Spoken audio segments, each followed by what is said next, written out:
오늘도 벌써 수요일입니다. 우리 하나님 앞에 같이 예배드리겠습니다. 우리 같이 신앙 고백하시죠. 전능하사 천지를 만드신 하나님 아버지를 내가 믿사오며 그 외아들 우리 주 예수 그리스도를 믿사오니 이는 성령으로 잉태하사 동정녀 마리아에게 나시고 본디오 빌라도에게 고난을 받으사 십자가에 못 박혀 죽으시고 장사한 지 사흘 만에 죽은 자 가운데서 다시 살아나시며 하늘에 오르사 전능하신 하나님 우편에 앉아 계시다가 저리로서 산자와 죽은 자를 심판하러 오시리라. 성령을 믿사오며 거룩한 공회와 성도가 서로 교통하는 것과 죄를 사하여 주시는 것과 몸이 다시 사는 것과 영원히 사는 것을 믿사옵나이다. 아멘. 오늘도 우리 변함없는 하나님을 같이 찬송하겠습니다. 찬송합니다.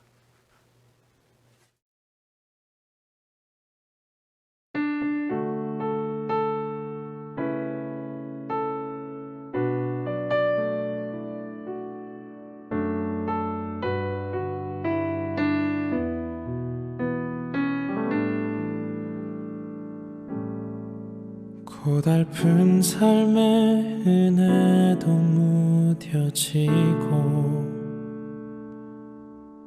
곧 사라질 것에 내 맘 두네. 헛되고 헛된 것들을 바라보며 그 은혜를 놓치며 살았네. 주어진 삶을 묵묵히 살아가며 날 붙드신 주 예수를 보내. 사망 가운데 놓여진 나의 삶을 날 건지신 그 이름 예수. 나의 한숨을 바꾸셨네. 주를 향한 노래로, 소망의 노래로 나의 눈물을 거두신 주 예수 이름 안에 살게 하소서.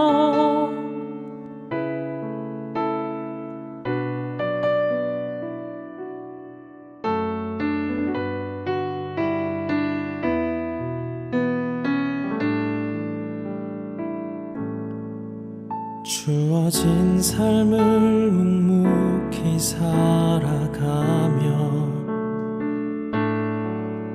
날 붙드신 주 예수를 보내.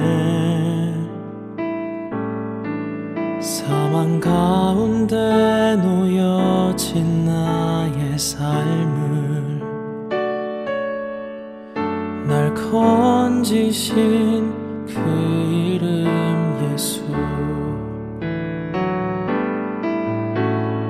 나의 한숨을 바꾸셨네. 주를 향한 노래로, 소망의 노래로 나의 눈물을 거두신 주 예수 이름 안에 살게 하소서. 나의 한숨을 바꾸셨네. 주를 향한 노래로, 소망의 노래로 나의 눈물을 거두신 주 예수 이름 안에 살게 하소서. 예수 이름 안에 주옵소서. 예수 이름 안에 살게 하소서.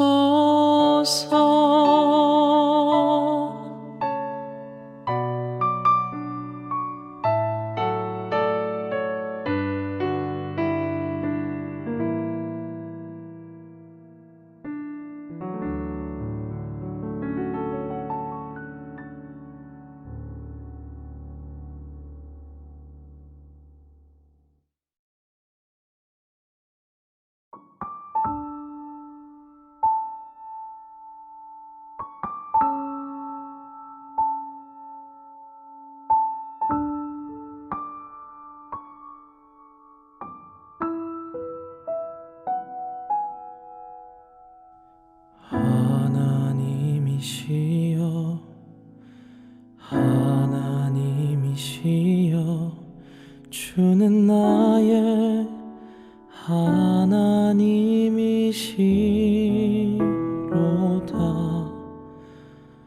나의 몸과 마음 주를 갈망하며 이제 내가 주께 고백하는 말,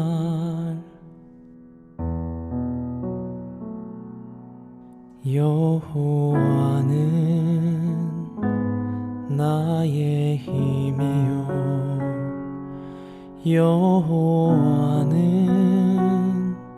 나의 구원이시니 내가 누구를 두려워하리요.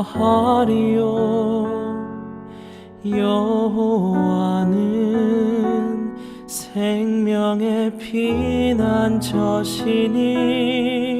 주의 인자가 생명보다 나음으로 내 입술이 여호와를 찬양하리. 내 평생에 주를 찬양하며 주의 이름으로 내 손 들리라.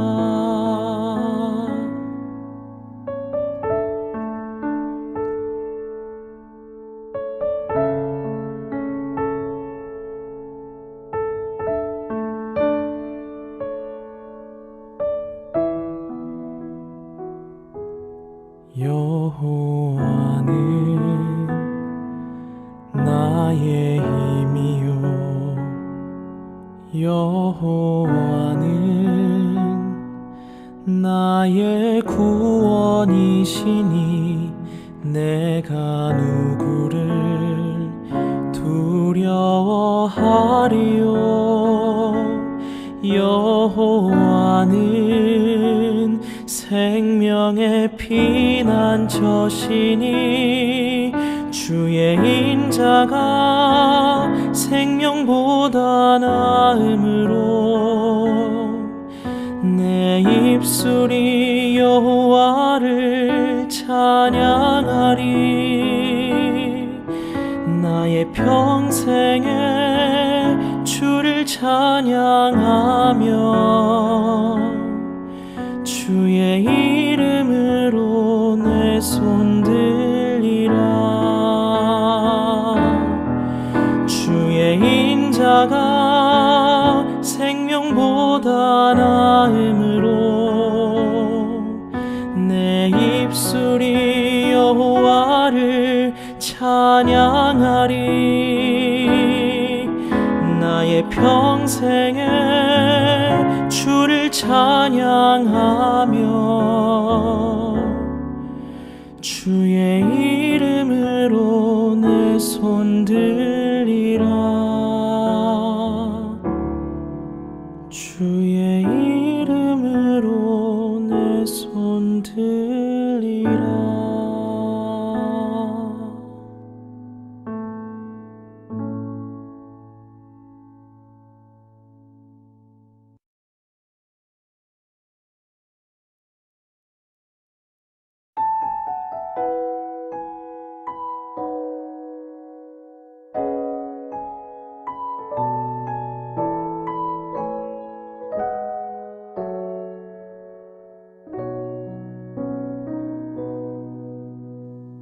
이 세상을 살아가는 동안에 나의 힘을 의지할 수 없으니 기도하고 낙심하지 말 것은 주께서 참 소망이 되심이라. 주의 길을 걸어가는 동안에 세상의 것 의지할 수 없으니 감사하고 낙심하지 말 것은 주께서 참 기쁨이 되심이라. 하나님의 꿈이 나의 비전이 되고 예수님의 성품이 나의 인격이 되고 성령님의 권능이 나의 능력이 되길 원하고 바라고 기도합니다.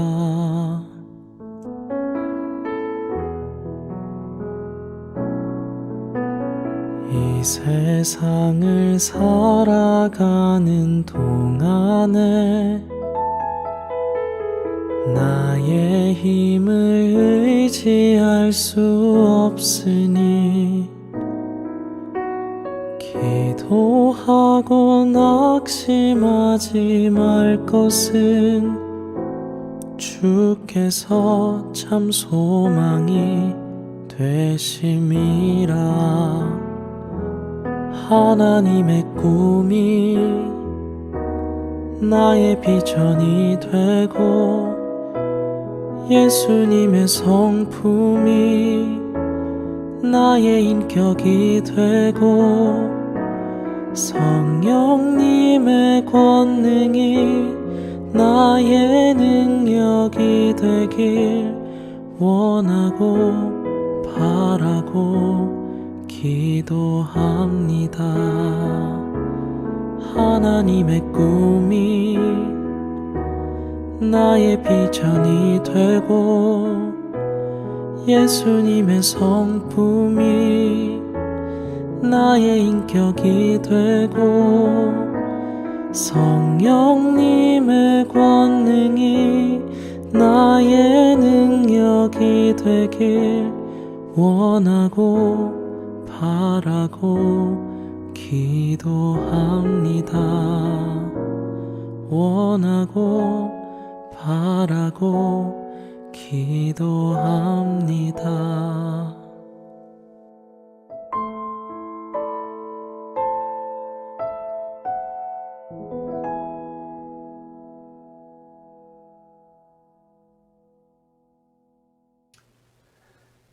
여러분, 이 시간 같이 우리가 드리는 예배를 위해서 하나님 앞에 기도하는 시간을 갖겠습니다. 오늘 예배가 하나님 보시기에 아름답고 복된 예배가 되게 해달라고 우리 같이 기도합니다. 하나님 좋으신 하나님 감사합니다. 하나님의 선하심과 인자하심을 우리 가운데 함께하여 주시고 하나님의 은혜가 오늘 우리 가운데 함께하여 주시옵소서. 하나님, 오늘도 우리가 주님을 바라볼 수 있도록 은혜를 허락하여 주시기 원합니다.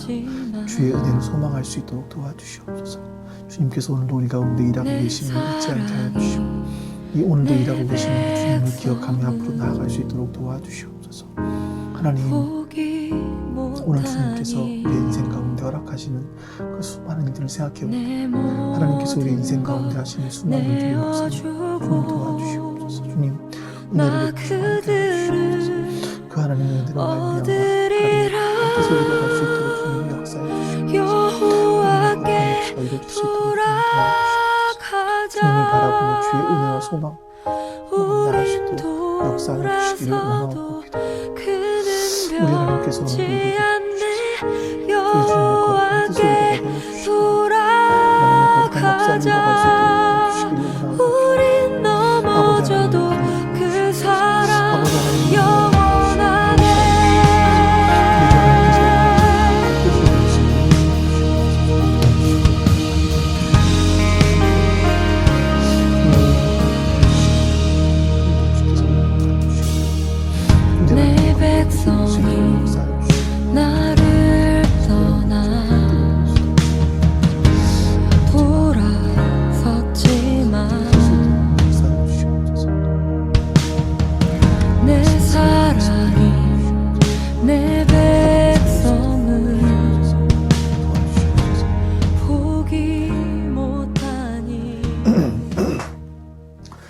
참 좋으신 하나님 감사합니다.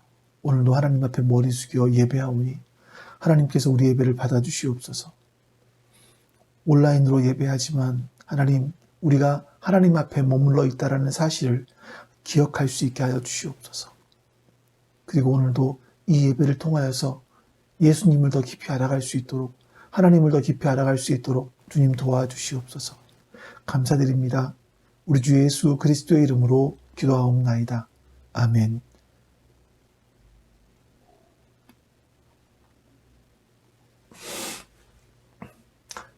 오늘 여러분들과 함께 본 하나님 말씀은요, 출애굽기 12장 29절에서 42절까지입니다. 출애굽기 12장 29절에서 42절입니다. 제가 봉독하겠습니다. 밤중에 여호와께서 애굽 땅에서 모든 처음 난 것, 곧 왕위에 앉은 바로의 장로로부터 옥에 갇힌 사람의 장자까지와 가축의 처음 난 것을 다 치심에, 그 밤에 바로와 그 모든 신하와 모든 애굽 사람이 일어나고 애굽에 큰 부르짖음이 있었으니, 이는 그 나라에 죽임을 당하지 아니한 집이 하나도 없었음이었더라. 밤에 바로가 모세와 아론을 불러 이르되, 너희와 이스라엘 자손은 일어나 내 백성 가운데서 떠나 너희의 말대로 가서 여호와를 섬기며 너희가 말한 대로 너희 양과 너희 소도 몰아가고 나를 위하여 축복하라 하며, 애굽 사람들은 말하기를 우리가 다 죽은 자가 되도다 하고 그 백성을 재촉하여 그 땅에서 속히 내보내려 하므로, 그 백성이 발교되지 못한 반죽 담은 그릇을 옷에 싸서 어깨에 매니라.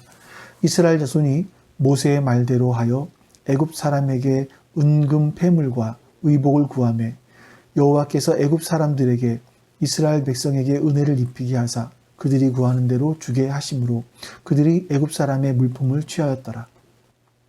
이스라엘 자손이 라암셋을 떠나서 숫곳에 이르니 유아 외에 보행하는 장정이 60만 가량이요, 수많은 잡족과 양과 소와 심이 많은 가축이 그들과 함께 하였으며, 그들이 애굽으로부터 가지고 나온 발교되지 못한 반죽으로 무교병을 구웠으니, 이는 그들이 애굽에서 쫓겨남으로 지체할 수 없었음이며 아무 양식도 준비하지 못하였음이었더라. 이스라엘 자손이 애굽에 거주한 지 430년이라. 430년이 끝나는 그 날에 여호와의 군대가 다 애굽 땅에서 나왔은즉, 이 밤은 그들을 애굽 땅에서 인도하여 내심으로 말미암아 여호와 앞에 지킬 것이니, 이는 여호와의 밤이라. 이스라엘 자손이 다 대대로 지킬 것이니라. 아멘. 이제 10가지 재앙 중에서 마지막 한 가지 재앙만 남았습니다. 이 10번째 재앙은요, 이스라엘 자손들에게 새로운 출발이 될 것이라고 하나님께서는 말씀하시는 거죠. 하나님은 앞으로 있게 될 이 사건을 그 해의 첫 시작으로 삼으라, 이렇게 말씀하십니다. 또 이때 가족 단위로 흠없는 수소와 순양을 잡아서 한 마리를 택해서 1월 10일 날 그 한 마리를 택하고 나흘 있다가 1월 14일 날 그 양을 잡으라라고 말씀하십니다. 그리고 그 잡은 양의 피를 무슬초 다발로 찍어서 집의 좌우 문설주와 또 임방에 바르라라고 말씀하십니다. 그리고 그 양의 고기를 먹을 때는요, 그냥 편하게 앉아서 먹는 것이 아니라 띠를 띠고, 다시 말해서 언제든 출발할 수 있도록 준비를 하면서 손에 지팡이를 잡고 신을 신고 먹으라, 이렇게 말씀하십니다. 상황이 이렇게 될 것이다, 이렇게 바쁠 것이다 라고 말씀하시는 거죠. 여러분, 근데 이렇게 다급하고 급박하게 나가야 되는 상황이라면 그냥 아무거나 먹고 배만 채우게 하시면 되지, 허기만 면하게 하시면 되지, 꼭 이렇게 복잡한 과정을 거쳐야만 했을까요? 하나님께서 이렇게 길게 또 구체적으로 말씀하시는 이유를 12장 13절에서 이렇게 말씀합니다. 우리 성경 같이 보시죠.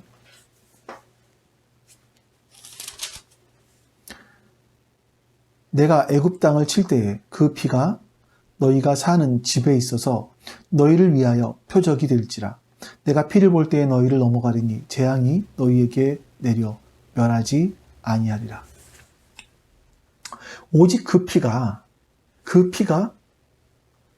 이스라엘 사람들과 애굽 사람들을 구분하는 유일한 방법이다라고 말씀하시는 겁니다. 사실 여러분, 이스라엘 사람이라고 선민이고 선한 사람이고 애굽 사람이라고 나쁜 사람이겠습니까? 다 사실 똑같은 죄인들이죠. 또 이스라엘 사람들이 400년 노예 생활을 하면서 하나님께 매일 기도하며 하나님 이 생활에서 벗어나게 해달라고 기도하지도 않았습니다. 하나님께서 이렇게 하시는 이유는 아브라함과 하신 약속 때문입니다. 하나님은 그 약속을 지키기 위해서 모세를 부르시고 지금 이 상황까지 인도해 오신 거죠.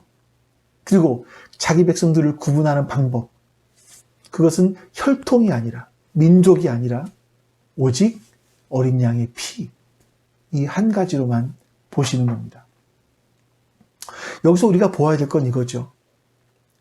우리가 신앙생활을 하면서 가져야 되는 가장 근본적인 태도가 있다면 그것은 여러분 순종입니다. 이 순종이라는 것은요, 우리가 어떤 일에 대해서 내가 이 말씀이 수긍이 되느냐 안 되느냐 이런 차원이 아니라 하나님에 대한 신뢰의 차원인 겁니다. 하나님께서 말씀하시니까 하는 거죠. 또 내가 아무리 원하고 또 내가 아무리 수긍이 된다 할지라도 하나님이 아니다 라고 하시면 하지 않는 것. 이게 순종 아니겠습니까? 신앙이란 바로 이런 거죠. 내가 납득이 되느냐, 수긍이 되느냐, 되지 않느냐의 문제가 아니라 하나님을 신뢰하느냐, 신뢰하지 못하느냐. 신뢰한다면 순종하는 것이고 신뢰하지 못하면 순종하지 못하는 겁니다. 여러분과 제가 하나님의 말씀에 대해서 순종하는 우리가 될 수 있기를 간절히 바랍니다. 자, 이제 오늘 본문으로 넘어가서 29절 말씀을 우리 같이 한번 읽어보시죠. 밤중에 여호와께서 애굽 땅에서 모든 처음 난 것, 곧 왕위에 앉은 바로의 장자로부터 옥에 갇힌 사람의 장자까지와 가축의 처음 난 것을 다 치심해. 마침내 여러분 마지막 재앙이 시작이 됩니다. 이 재앙은요, 앞에 있었던 9가지 재앙과는 차원이 다릅니다. 전에도 말씀드린 것처럼 앞에 9가지 재앙은요, 자연적이면서 초자연적이었습니다. 그러니까 예를 들어서 나일강에서 개구리가 땅으로 올라오는 일은 아주 일반적인 일입니다. 이건 뭐 초자연적인 일이 아니죠. 자연적인 일입니다. 근데 나일강에 사는 모든 개구리가 한꺼번에, 어쩌면 여러분 저 옆강에 있는 아마존에 있는 개구리까지 다 원정을 와서 애굽 백성들의 온 집안에, 심지어는 왕의 침대에, 밥상에까지 올라가는 것은 일반적이 아니죠. 개구리는 사람 몸 피하게 되어 있습니다. 이게 자연적인 겁니다. 근데 개구리가 사람을 무서워하지 않고 사람에게 달려들기 시작을 하는 겁니다. 사람이 있는 곳에 들어오기 시작하는 겁니다. 또 엄청난 수가 오는 거죠. 이것이 바로 초자연적인 일입니다. 나머지 8가지 재앙도 마찬가지입니다. 자연에서 충분히 일어날 수 있는 일이죠. 근데 그 정도가 자연적이지 않고 일반적이지 않았습니다. 그래서 초자연적인 것이라는 걸 사람들이 인정할 수밖에 없었습니다. 하나님이 하시는 거라는 걸, 이스라엘 사람들이 믿는 하나님이 하시는 일이라는 걸 사람들이 알게 되었겠죠. 근데 여러분, 마지막 재앙, 이 마지막 재앙은 처음부터 초자연적인 것입니다. 우리 30절 말씀을 같이 한번 볼까요? 그 밤에 바로와 그 모든 신하와 모든 애굽 사람이 일어나고 애굽에 큰 부르짖음이 있었으니 이는 그 나라에 죽임을 당하지 아니한 집이 하나도 없었음이었더라. 여러분, 그 밤에 장자가 첫 번째 아들이 첫 번째 태어난 것이 없는 집은 없잖아요. 그러니까 그 장자가 있는 애굽의 모든 집안에 비명소리가 들려올 것이다. 이거예요. 한번 상상해 보십시오. 엄마가 지금 첫째 아들, 갓 태어난 지 얼마 안 된 그 첫째 아들을 품에 안고 잠을 자고 있었습니다. 근데 아이에게서 이상한 싸늘함이 느껴지는 거예요. 눈을 딱 떠봤더니 아이가 죽어 있는 겁니다. 두 형제가 잠을 자고 있는데 갑자기 그 방에서 큰 소리가 들립니다. 깜짝 놀라서 가봤더니 첫째가 죽어 있는 거죠. 어쩌면 그 밤에 혹시 우리 집에도 이런 일이 일어나지 않을까 하고 두려워서 서로 가족 간에 둘러앉아서 이것을 이야기하고 있다가 갑자기 장남이 쓰러지더니 숨을 쉬지 않는 겁니다. 이런 일들이 애굽의 모든 가정, 아니 애굽의 모든 가정이 아니라 하나님의 말씀을 따라서 문설주와 인방의 양의 피를 바르라는 하나님의 말씀에 순종하지 않은 가정, 이 가정에는 통곡의 밤이, 그날 밤이 통곡의 밤이 되었다라는 겁니다.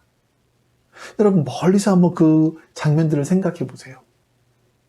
애굽의 모든, 그러니까 하나님 말씀에 순종하지 않은 모든 사람들은 그 통곡 소리가 하늘을 찌르고 있는데, 이스라엘 사람들이 사는 그 지역은요, 전에 본 말씀처럼 잠을 자고 있는 개가 그 혀도 움직이지 않을 정도로 고요할 것이다. 고요했죠. 너무나 대조적인 장면이 아니겠습니까? 이것이 여러분,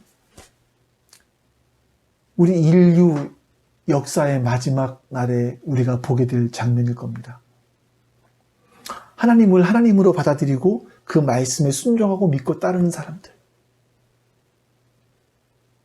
근데 그 반대로 하나님을 하나님으로 인정하지 않고 무시하고 자기의 뜻대로 살아갔던 사람들. 성경은 그 사람들이 슬피 울며 이를 갈미 있을 것이다 라고 말하고 있죠. 그 통곡의 날이 올 것이라는 겁니다. 그런 밤이 있을 것이라는 겁니다.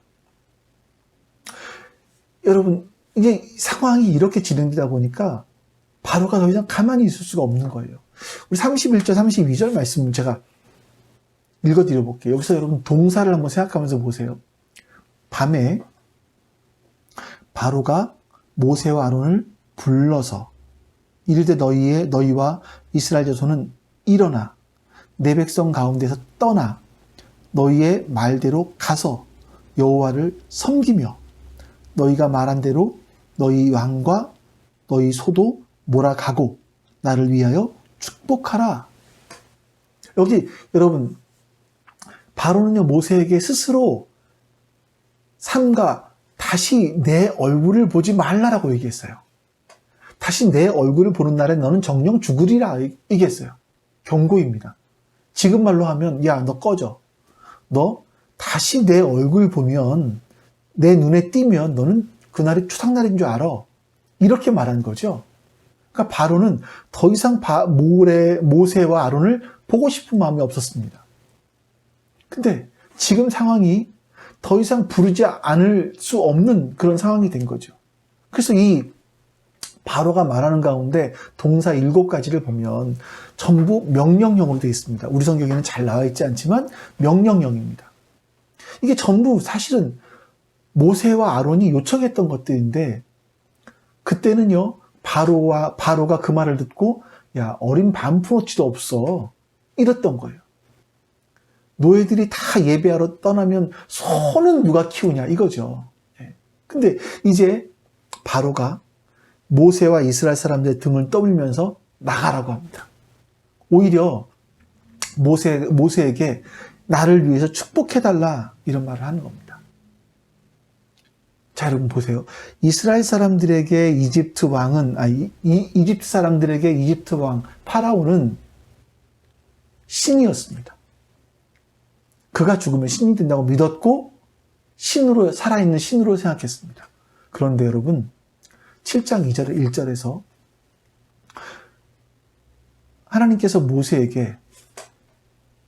하나님께서 모세 너를 바로에게 신과 같이 만들어주겠다라고 말씀하셨습니다. 그 말이 실제로 지금 실현되고 있는 상황인 거죠. 하나님은 오히려 자신이 신이라고 생각했던 바로가 모세 앞에 무릎을 꿇고 나를 축복해달라. 모세를 오히려 신처럼 여기는 그런 상황으로 만드신 겁니다. 하나님의 말씀과 계획은요, 여러분, 때로는 보면 지체되는 것 같죠. 때로는 정말 돌아서 가는 것 같습니다. 하지만 여러분, 반드시 성취됩니다.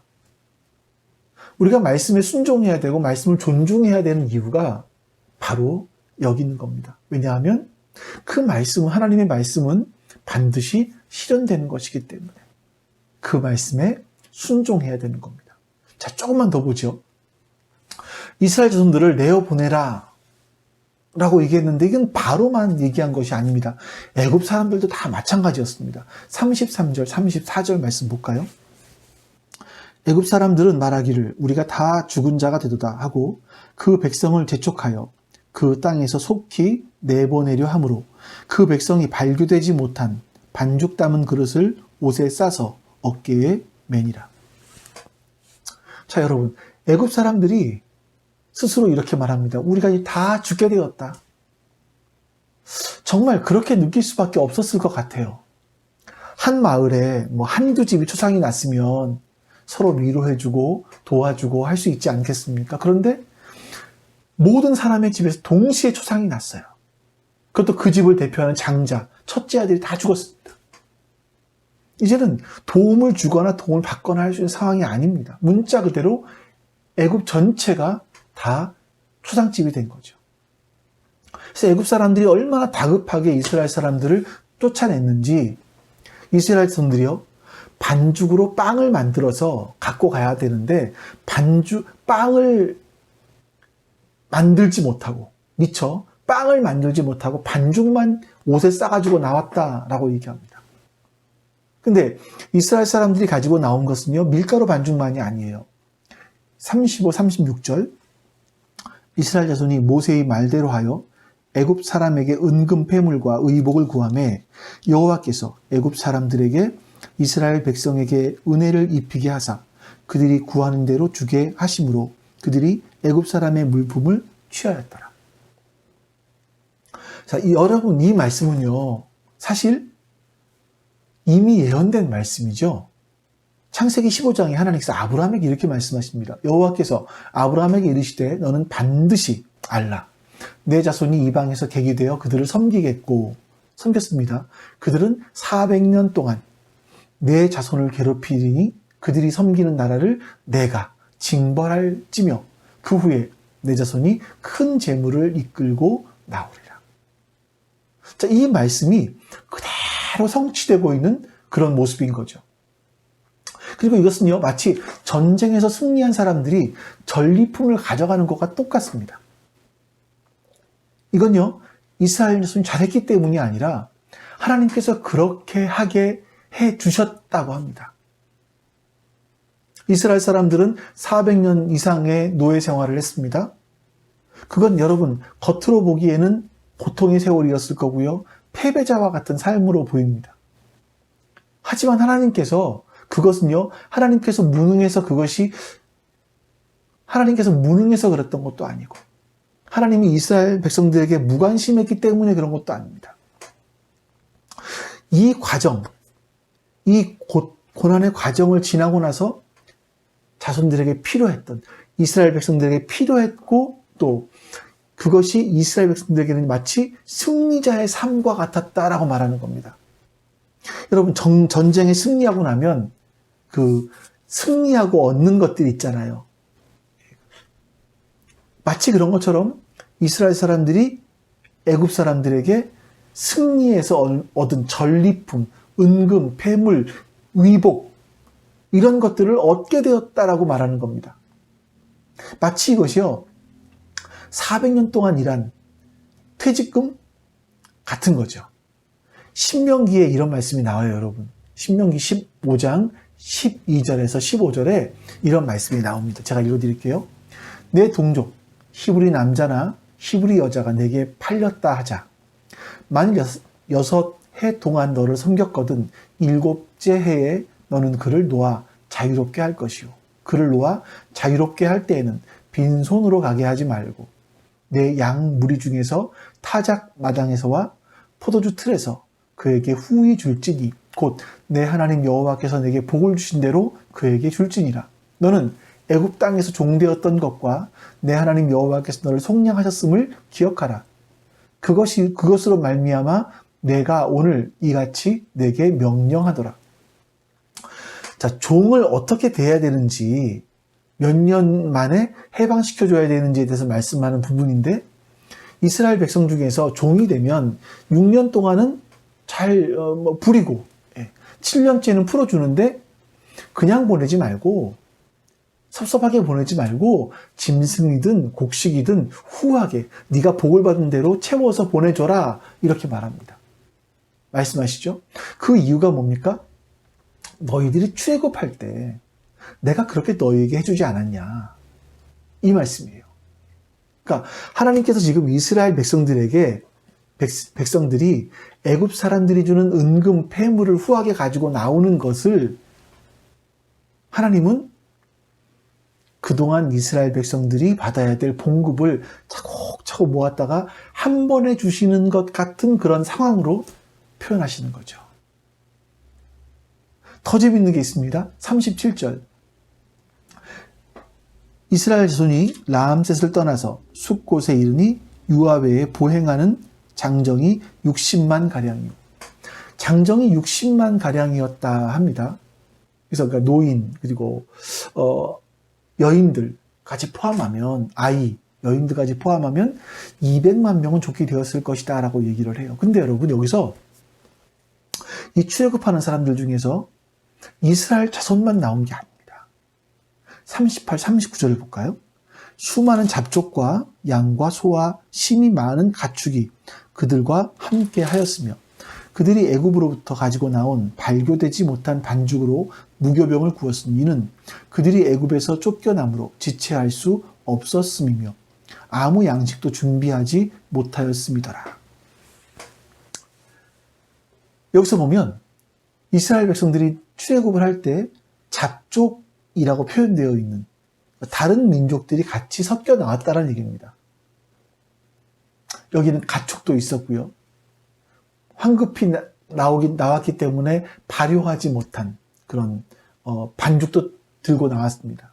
근데 이 잡족이라고 하는 것은 이스라엘 백성들과 마찬가지로요. 이방에서, 외국에서 들어온 그래서 이집트에서 압제받던 다른 소수 민족들입니다.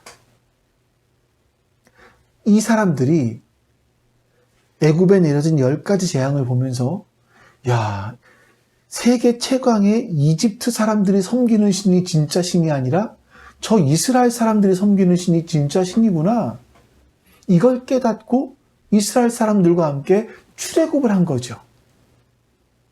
그래서 그 사람들 가운데는요, 이스라엘 백성들과 결혼한 사람도 있을 것이고, 하나님을 믿는 신앙으로 어떤 개종을 했던 애굽 사람들도 같이 포함되어 있었을 겁니다. 하나님의 말씀을 믿고 양을 잡아서 문설주와 임방에 바른 사람들이겠죠. 이런 사람들을 통해 볼 때 여러분, 출애굽은요, 순수하게 이스라엘 백성들만 출애굽한 것이 아닙니다. 이들은 이 잡족들과 함께 광야 생활을 함께 했고요.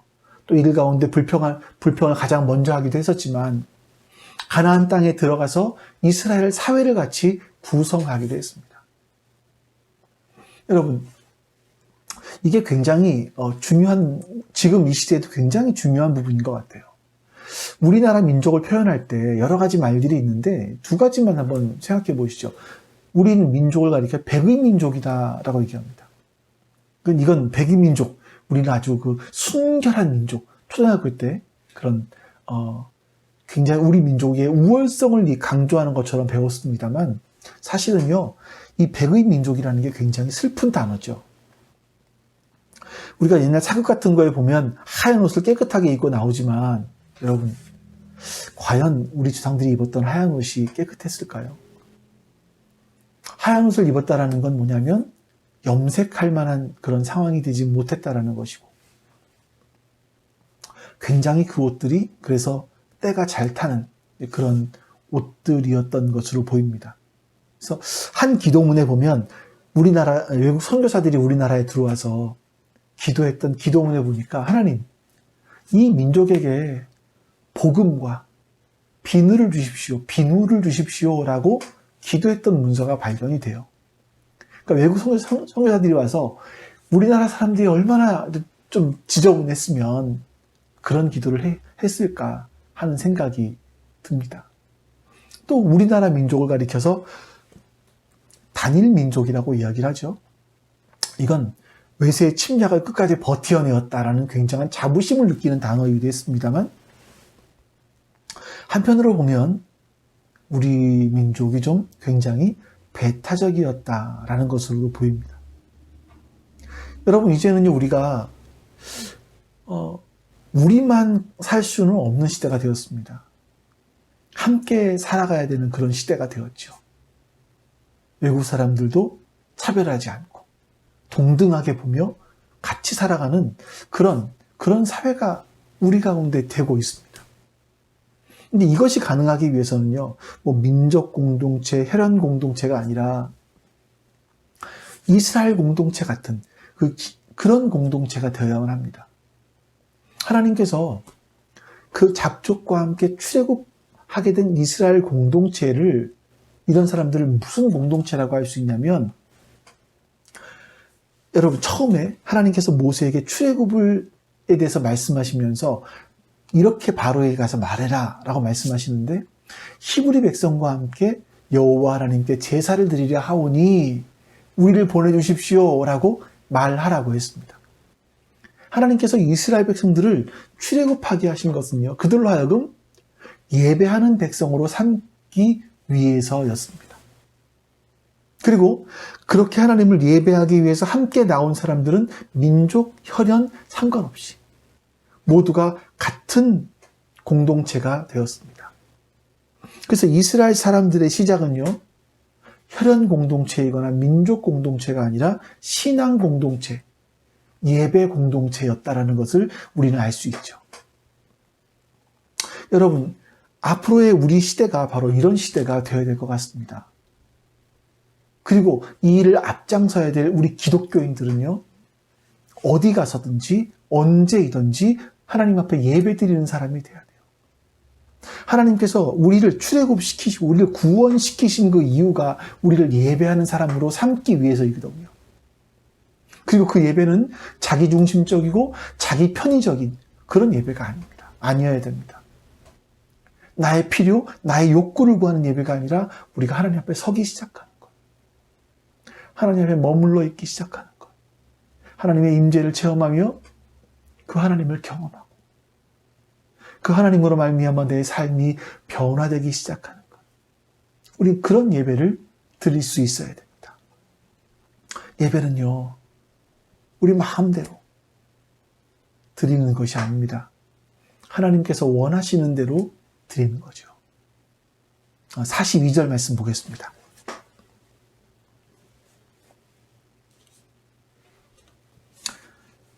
이 밤은 그들을 애굽 땅에서 인도하여 내심으로 말미암아 여호와 앞에 지킬 것이니 이는 여호와의 밤이라. 이스라엘 자손이 다 대대로 지킬 것이니라. 이스라엘 자손들이 출애굽한 것은 밤에 이루어진 일 아니겠습니까? 성경은 이 밤을 가리켜서 여호와의 밤이다 라고 분명하게 이야기합니다. 이 여호와의 밤이라는 단어는 성경 전체에서 여기 한 군데밖에 나오지 않습니다만, 그러니까 이 성경에서 나오는 밤이라는 것 우리 좀 생각을 해봐야 될 것 같아요. 전깃불을 켤 수 있지 않습니까? 그래서 밤에도 나처럼 환하게 해서 일을 할 수 있지만, 옛날에는요, 밤이면 아무것도 할 수 없었습니다. 밤이 되면 전쟁도 쉬었고요. 그러니까 이 밤이라는 것은 사람의 힘으로 어떻게 해볼 수 없는 그런 시간을 말하는 거죠. 그 밤은 하나님께서 이스라엘 사람들을 애굽 땅에서 인도하여 내신 여호와의 밤이었다 라고 말합니다. 사람들이 무언가를 해서 얻게 된 밤이 아니라 하나님께서 그들을 인도하신 밤이었다 라고 말하는 거죠. 여호와의 밤, 여호와께서 일하시는 여호와의 밤을 경험한 사람들은 변화됩니다. 변화가 일어납니다. 여러분, 야곱이 이스라엘이 됐던 날도 한번 생각해 보실까요? 야복 강가에서 밤새도록 하나님의 천사와 씨름을 했습니다. 하나님과도 결혼은 야곱입니다. 근데 하나님이 이런 야곱을 치시죠. 그 사건이 밤에 일어난 겁니다. 이때부터 야곱은 평생 쩔룩거리며 살아야만 했습니다. 이것이 야곱이 이스라엘로 바뀌는 여호와의 밤이었습니다. 마찬가지로 이스라엘 백성들이 애굽의 노예에서 하나님의 군대로 새롭게 변화되는 그 밤이 바로 여호와의 밤입니다. 이스라엘 사람들은 여호와의 밤을 보내면서 여호와의 군대가 되었습니다. 40절 말씀처럼. 이게 여호와께서 일하시는데 동참하는 사람들에게 주어지는 생명이고 변화되는 능력입니다. 근데 여러분, 모든 밤이라고 해서 여호와의 밤이 되는 것만은 아닙니다. 인간의 밤도 있습니다. 이스라엘의 첫 번째 왕은, 초대 왕은 사울입니다. 사울은 굉장히 겸손한 사람이었습니다. 그가 왕으로 뽑혔을 때 그는 짐짝 사이에 숨을 정도로 아주 순수한 사람이었죠. 그러나 그가 왕이 되고 권력의 맛을 알면서부터 변질되기 시작을 합니다. 그래서 그는 하나님보다 군사력을 더 신뢰하게 되고요. 결국은 굉장히 어리석은 일까지 합니다. 사무엘이 죽었습니다. 그러자 하나님께 뜻을 물어볼 수 있는 선지자가 없어졌죠. 블레셋의 군대가 쳐들어오는데 하나님께 물어볼 수가 없자 이 다급해진 사울이 엔돌이라는 곳에 가서 신접한 여인을 만납니다. 그리고 사무엘을 불러달라 이렇게 얘기하죠. 사무엘은 천국에서 하나님과 함께 있는데 누가 천국에서 사무엘을 부를 수 있겠습니까? 그럼에도 불구하고 사울은 그 여자 무당에게 고집을 피워서 사무엘의 영을 불러달라라고 얘기합니다. 결국 사무엘인 것처럼 가장한 거짓 영을 불러오게 하고 그것으로 말미암아 사울은 멸망의 길을 가게 됩니다. 사울이 엔돌의 신접한 여인을 찾아갔을 때 그 상황을 사무엘상 28장 8절에 이렇게 말합니다. 사울이 다른 옷을 입어 변장하고 두 사람과 함께 갈새 그들이 밤에 그 여인에게 이르러서는 사울이 이르되 청하노니 나를 위하여 신접한 술법으로 내가 내게 말하는 사람을 불러 올리라 하니 그때 그 밤에 그때가 밤이었다라고 합니다. 문자 그대로 사울의 밤, 인간의 밤인 거죠. 사울에게는 당시까지도 권력이 있었고 부가 있었고 부리는 사람도 있었습니다. 그러나 사울의 밤, 자기의 밤에 취해버리자 돌이킬 수 없는 멸망의 길을 걸어가고 맙니다. 예수님께서 공생에 3년을 보내시고 이 땅에 계셨던 시간이 33년밖에 되지 않습니다. 그 공생의 3년 동안은 예수님의 제자로 뽑힘을 받은 사람이 얼마나 참 큰 은혜이겠습니까? 그런데 그 가룟 유다 같은 경우는요, 그렇게 큰 은혜를 입었음에도 불구하고 배신의 길을 갑니다.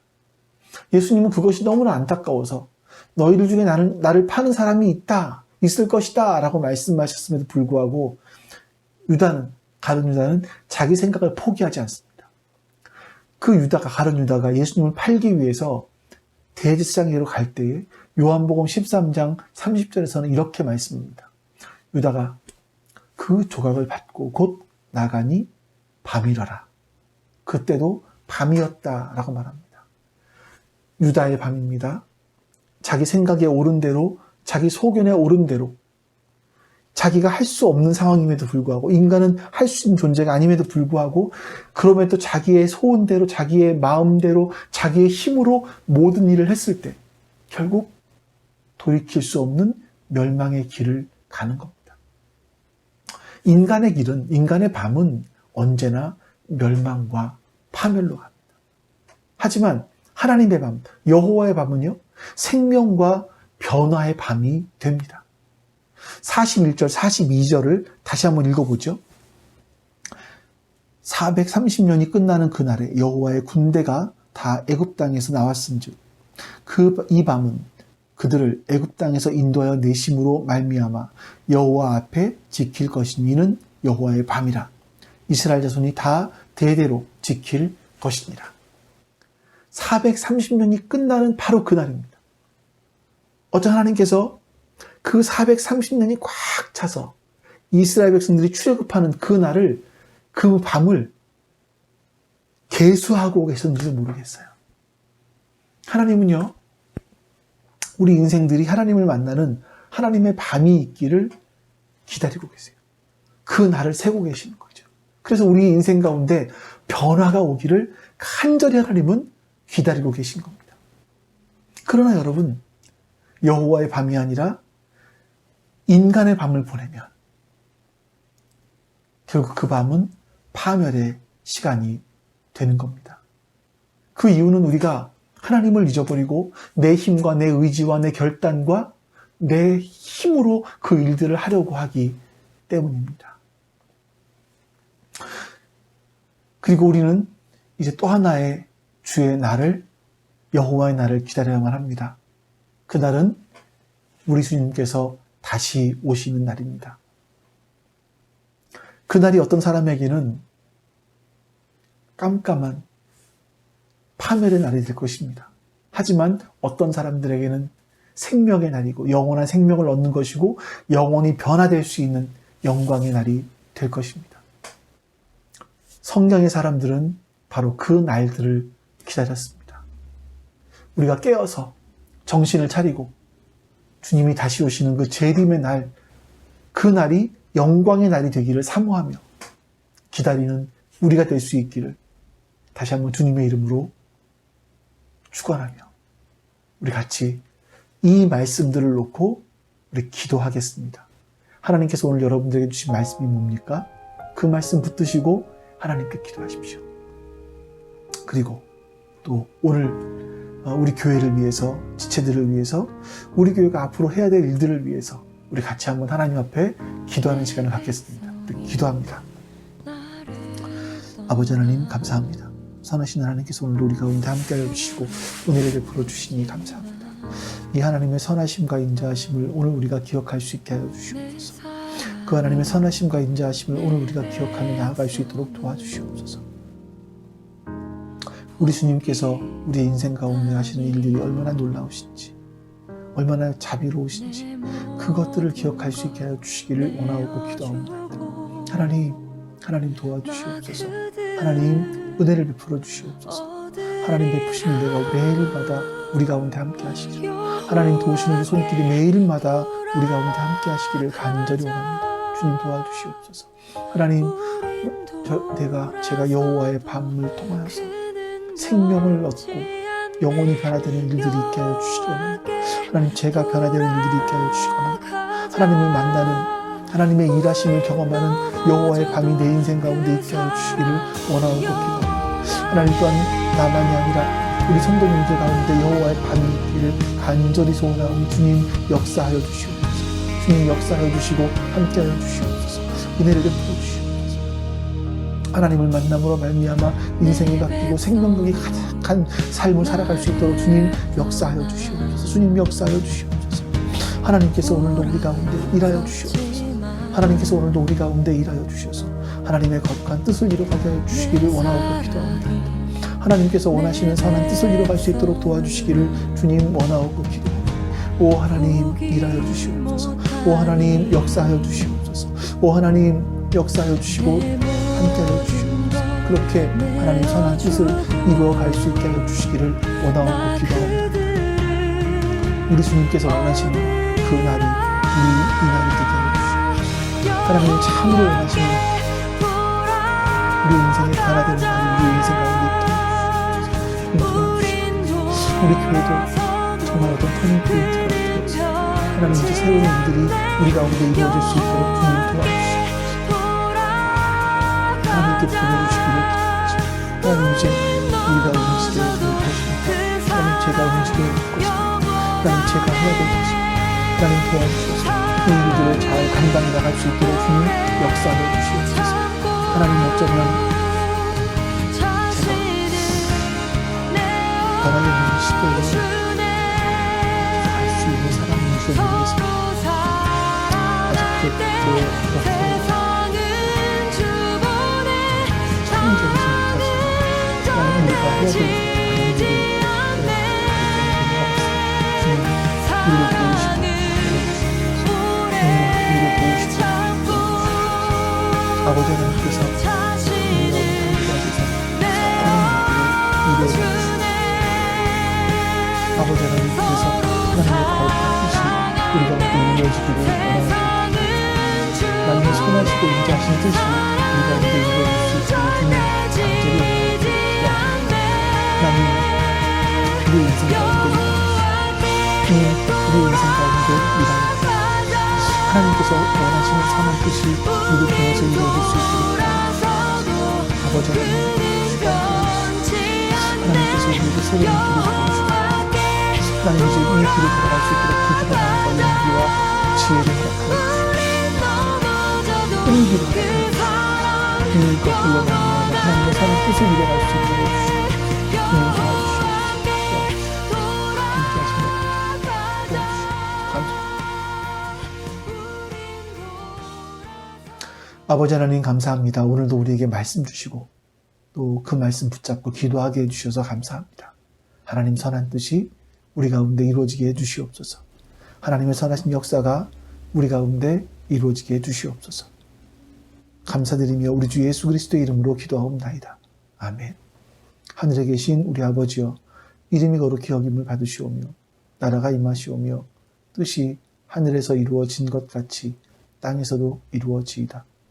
오늘 우리에게 일용할 양식을 주시옵고 우리가 우리에게 죄 지은 자를 사하여 준 것 같이 우리 죄를 사하여 주시옵고 우리를 시험에 들게 하지 마시옵고 다만 악에서 구하시옵소서.